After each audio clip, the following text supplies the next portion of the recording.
शरीअत हो तरीक़त हो तमामी हकीकत से मुहम्मद की गुलामी।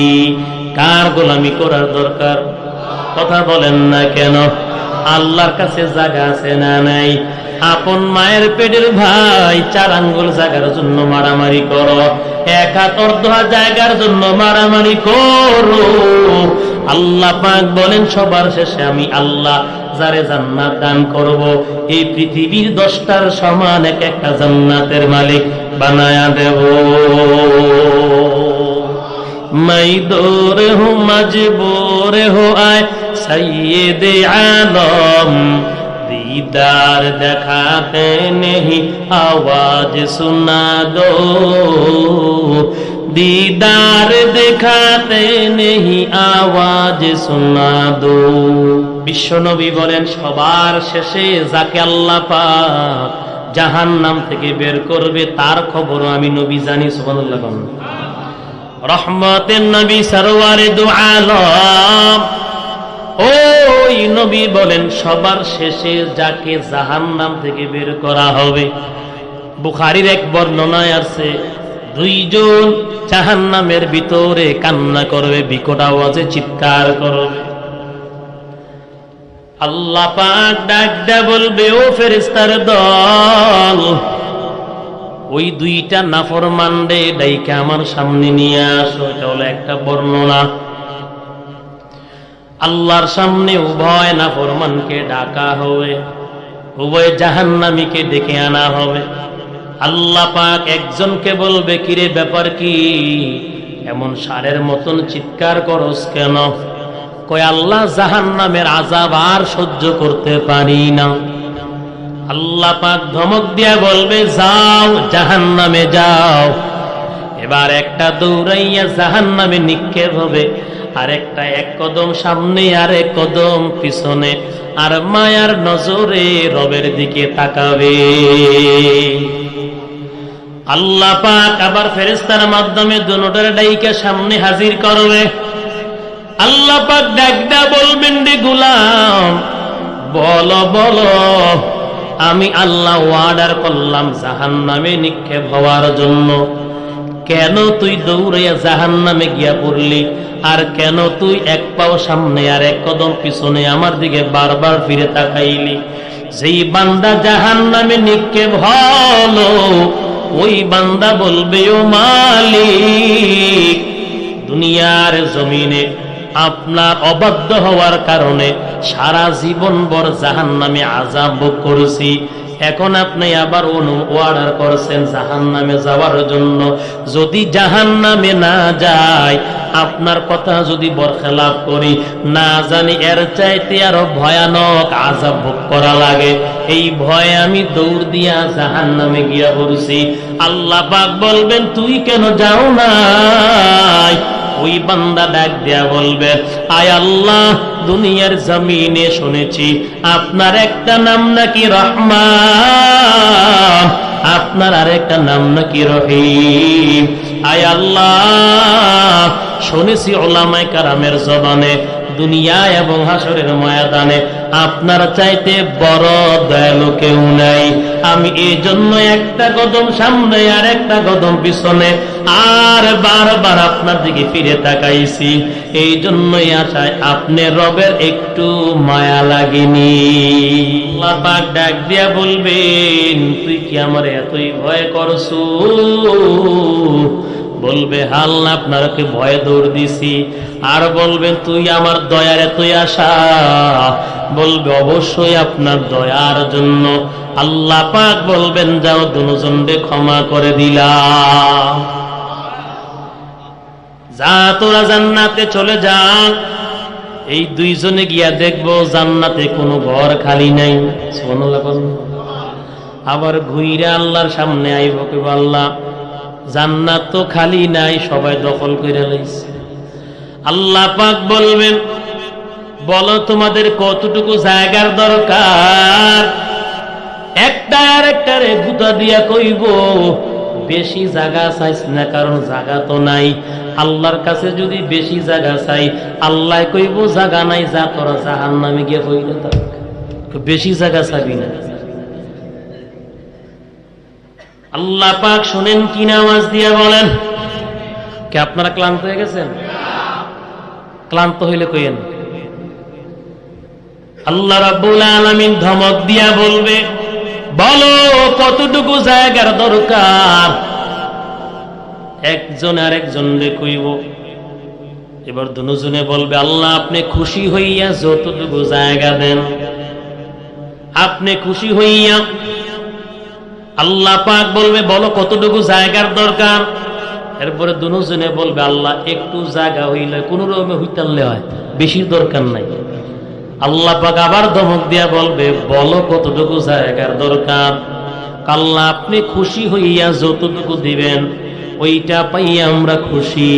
আল্লাহ পাক ডাক দিয়া বলবেন, যাও যাও, তোমাদের এক একজনকে আমি আল্লাহ একটা নয়, দুইটা নয়, তিনটা নয়, পৃথিবীর 10টার সমান একটা জান্নাতের মালিক বানায়া দিলাম। শরিয়ত হো তরিকত হো তমামি, হकीकत से মুহাম্মদ কি গোলামি। কার গোলামি করার দরকার? কথা বলেন না কেন? আল্লাহর কাছে জায়গা আছে না নাই? আপন মায়ের পেটের ভাই 4 আঙ্গুল জায়গার জন্য মারামারি করো, 1 হাত অর্ধ জায়গার জন্য মারামারি করো। আল্লাহ পাক বলেন, সবার শেষে আমি আল্লাহ যারে জান্নাত দান করব, এই পৃথিবীর 10টার সমান এক একটা জান্নাতের মালিক বানায়া দেব। मैं दूर हूँ मजबूर हो आए सैयद आलम, दीदार दिखाते नहीं आवाज सुना दो, दीदार दिखाते नहीं आवाज सुना दो। আল্লাহ পাক বলেন, ঈমান আনয়ন করার পর যারা আমলে সালেহ করবে, আল্লাহ পাক সূরা নিসার 122 নম্বর আয়াতে বলেন, ওয়াল্লাযীনা আমানু ওয়া আমিলুস সালিহাত সানুদখিলুহুম জান্নাতিন তাজরি মিন তাহতিহাল আনহার, আল আনহারু খালিদিনা ফিহা আবাদা ওয়াদাল্লাহি হাক্কা। আল্লাহ পাক বলেন, আমি আল্লাহর প্রতিশ্রুতি, আমি আল্লাহর অঙ্গীকার সত্য। আল্লাহ পাক বলেন, ওয়াদাল্লাহি হাক্কা ওয়া মান আসদাকু মিনাল্লাহি কিলা। আল্লাহ পাক এই আয়াতের মধ্যে যে অঙ্গীকার করেছেন তা আল্লাহ পাক তুলে ধরেছেন। আল্লাহ পাক বলেন, আমি আল্লাহ যা অঙ্গীকার করি তা পূরণ করি। অতএব ঈমানদাররা আমলে সালেহ করলে আল্লাহ পাক জান্নাত দান করবে। জান্নাতটা হবে বাগান। আল্লাহ পাক ওই যা বাগানের ভিতরে উঁচু উঁচু প্রাসাদ দান করবেন, তাজরি মিন তাহতিহাল আনহার, ওই বালাখানার নিচে দিয়ে নহর সমূহ প্রবাহিত হবে। এই জমিনের মধ্যে 2 চোখে পানির নহর ছাড়া আর কোন নহর দেখি নাই। দেখছেন নাকি? মধুর নদী দেখছেন নাকি? মিষ্ট পানির নহর দেখছেন নাকি? দুধের নহর দেখছেন নাকি? শরাবের নহর দেখছেন নাকি? আল্লাহ পাক বলেন, জান্নাতের ভিতরে আমি আল্লাহ নহর সমূহ জারি করে দেব। আল্লাহ রাব্বুল আলামিন বলে, তাজরি মিন তাহতিহাল আনহার, জান্নাতীরা জান্নাতের ভিতরে মিষ্ট পানি খাওয়ার জন্য ইচ্ছা পোষণ করবে, উঠে যাওয়া লাগবে না। মুফাসসিরিন ইকরাম বলেন, এই শাহাদাত আঙ্গুলটা যে ইশারা করলে নহরগুলো এদিক সেদিক ছোটাছুটি করবে। সুবহানাল্লাহ। আল্লাহ রাব্বুল আলামিন জান্নাতের ভিতরে জান্নাতীদেরকে কত নেয়ামত দান করবে। আর জান্নাত কাদেরকে আল্লাহ পাক দান করবে? ঈমান আনয়ন করার পর যারা আমলে সালেহ করবে, নেক কাজ করবে, তাদেরকে আল্লাহ পাক জান্নাত দান করবে। জান্নাতটা কেমন হবে? জান্নাতের নিয়ামত কেমন হবে? মায়ান নবী ডাক দেয়া বলে, উম্মত তোমরা যতই কল্পনা জল্পনা করো জান্নাতের নিয়ামত এমন হবে এমন হবে, নবী বলেন যতই কল্পনা করো না বান্দানা, আল্লাহ নবী বলেন তোমাদের কল্পনার উপরে জান্নাতের নিয়ামত। আল্লাহ নবী বলেন মানুষের কল্পনায় ধারণায় মেধায় আসবে না জান্নাতের নাজ নিয়ামত। আল্লাহ পাক বলেন জান্নাতের ভিতরে জান্নাতীরা আঙ্গুর খাইতে মন চাইছে উঠে যাওয়া লাগবে না। বর্তমান আঙ্গুর খাইতে গেলেও পকেটে টাকা রাখতে হয়, টাকা থাকলে হয় না, বাজারে কষ্ট করে যাওয়া লাগে। বাজারে যাওয়ার পর আবার ফরমালিন মুক্ত নয় ফরমালিন যুক্ত, ঠিক না বেঠি? জান্নাতি আঙ্গুর খাইতে মন চাইবে আর বলবে এটা তো দুনিয়ার আঙ্গুরের মতো। হুরগিলমান বলবে না, যদিও দুনিয়ার আঙ্গুরের মতো, একটু খেয়ে দেখো, একবার খেয়ে দেখো, স্বাদ কিন্তু দুনিয়ার আঙ্গুরের মতো না, আলাদা স্বাদ। সুবহানাল্লাহ। জান্নাতি যখন আঙ্গুরটা খেয়ে দেখবে দুনিয়ার স্বাদের চাইতে 1000 গুণে বেশি স্বাদ। এরপর হুরগিলমান বলবে একবার তো খাইলেন, আর একবার খায়া দেখেন। আর একবার যখন খাবে তার স্বাদ আরেক রকম হবে। জান্নাতীরা যখন ফল খাওয়ার মন ইচ্ছা করবে, আপেল খাইতে, বলবে এটা তো দুনিয়ার আপেলের মতন। হুরগিলমান বলবে যদিও দুনিয়ার আপেলের মতন দেখতে, স্বাদটা কিন্তু দুনিয়ার আপেলের মতো না। মুফাসসিরিনে কিরাম বলে জান্নাতের এক একটা ফলের গাছ কত লম্বা হবে।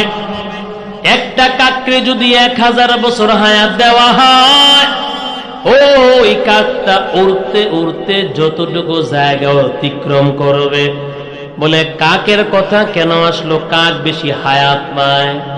একটা কাক 1000 বছর হায়াত পাইয়া যতটুকু জায়গা অতিক্রম করবে, জান্নাতে একটা ফলের গাছ এর চাইতে আরো বেশি লম্বা হবে। এই নিয়ামত কার জন্য? আওয়াজ দিয়ে বলেন। যে ঈমান আনয়ন করার পর আমলে সালেহ করবে, নেক কাজ করবে, তার জন্য।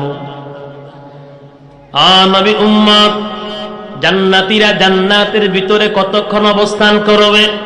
খালিদিনা ফিহা আবাদা।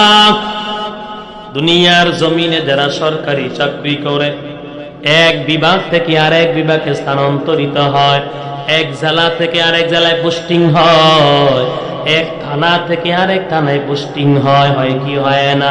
আল্লাহ পাক বলেন ও জান্নাতীরা খালিদিনা ফিহা আবাদা। জান্নাতীরা জান্নাতের ভিতর থেকে বের হওয়ার কোনো ভয় নাই, স্থানান্তরিত হওয়ার কোনো ভয় নাই। আর নবীর উম্মতের দাম আল্লাহ রাব্বুল আলামিন তারপরে বলেন লাহুম ফিহা আজওয়াজুম মুতাহহারা। আজওয়াজুন শব্দের অর্থ হলো সঙ্গিনী, আর মুতাহহারাতুন শব্দের অর্থ হলো পবিত্র। আল্লাহ পাক জান্নাতের ভিতরে জান্নাতীদেরকে পবিত্র সঙ্গিনী দান করবে। এই জমিনের মধ্যে পবিত্র সঙ্গিনীর বড়ই অভাব। কথা কোন ঠিক না বেঠিক? একটা সাইডের লয় কথা কয়, কয়টার লয় কথা কয়? কথা কয় না, একটা কয়টার লয় কথা কয়? আচ্ছা, এই যে বেহায়া দিবস গেছে গত ফেব্রুয়ারি, 14 ফেব্রুয়ারি, বরগুনার এক পার্কে 70 বছরের এক বুড়াইও ধরা খাইছে। বেড়া তোর ডেট ওভার হয়ে গেছে, এক্সপায়ার ডেট ওভার, তুই কে রে গেছো? তুই কথা কয় না। এর কি আল্লাহর ভয় নাই? এই বুড়া বয়সে যায়নি হইন, কথা কয় না। আল্লাহ হেদায়েত দান করে। 100 ভাগের থেকে 80 ভাগ প্রবাসীর বউ গেছে। এই যে ধরা পড়ছে বগুড়ার এক পার্কে। কথা বুঝেন নাই? আল্লাহু আকবার। আল্লাহ পাক বলেন লাহুম ফিহা আজওয়াজুম মুতাহহারাতুন। লাহুম ফিহা, হায়ের মার্জাটা ফিরছে জান্নাতের দিকে। যে জান্নাতীরা জান্নাতের ভিতরে তোমাদেরকে পবিত্র সঙ্গিনী আল্লাহ পাক দান করবে, যাদেরকে জীবনে কেউ দেখে নাই। সুবহানাল্লাহ। এই পবিত্র সঙ্গিনী কার জন্য? ঈমান আনয়ন করার পর এক কথায় যারা আমলে সালেহ করবে। লাহুম ফিহা আজওয়াজুম মুতাহহারা ওয়া নুদখিলুহুম জিল্লান যালিলা। পবিত্র সঙ্গিনী আল্লাহ পাক দান করবেন, এমন পবিত্র সঙ্গিনী নবী বলেন জীবনে তাদেরকে কেউ দেখে নাই। ওয়া নুদখিলুহুম জিল্লান যালিলা। আল্লাহ রাব্বুল আলামিন বলেন ওই জান্নাতের ভিতরে ঘন স্নিগ্ধ আরামদায়ক ছায়ার ব্যবস্থা আল্লাহ পাক করে দিয়েছেন। জান্নাতের ভিতরে একটা গাছ থাকবে, যেই গাছের ছায়াটা এত লম্বা হবে, বিশ্বনবী বলেন একটা সওয়ার 100 বছর দৌড়াইয়া যতটুকু জায়গা অতিক্রম করবে এর চাইতে আরো বেশি লম্বা হবে জান্নাতের ভিতরে ছায়াদার গাছের ছায়া। নবীজি হাদিসে বলেন সেই গাছটার নাম হলো শাজারাতুল খুলদ। যেই গাছটা হলো চিরস্থায়িত্বের একটা গাছ, যেই গাছটা ছায়া দান করবে। মাঝে মাঝে কৃষকরা জমিনের মধ্যে চৈত্র মাসে চামড়া পুড়ে হাল চাষ করে দুপুর বেলা খানার সময় দেখবেন গাছের ছায়া তালাশ করে। কথা কয় না? ঠিক না বেঠি? যদি একটু ছায়া পায় কি যে আরাম ভোগ করে। কথা কয় না? আর সেটা তো জান্নাতের গাছের ছায়া হবে। আল্লাহু আকবার। ও নবী উম্মত, ওই জান্নাতে যেতে চাই কি চাই না? আজ আপন ভাই 1 হাত অর্ধ হাত জায়গার জন্য মারামারি করে, কাটাকাটি করে, মামলা হামলা। আপনাকে এদিকে আসেনি? প্রত্যেকটা পাড়ায় মহল্লায় আপন এক পেটের মায়ের, এক পেটের সন্তান, 2 ভাই, 1 হাত 4 আঙ্গুল জায়গা একজন আরেকজনকে ছাড় দেয় না। কথা কয় না? বড় ভাই কয় আমারটা 16 আনা, মেজু ভাই কয় আমিও তো কষ্ট করে রাখছি আমারটাও 16 আনা, ছোট ভাই কয় মাগনা দি মুখা আমারটাও তো 16 আনা। ঠিক না বেটি? আল্লাহ পাক বলেন এমন জান্নাত আমি আল্লাহ এক একটা বান্দারে দান করব।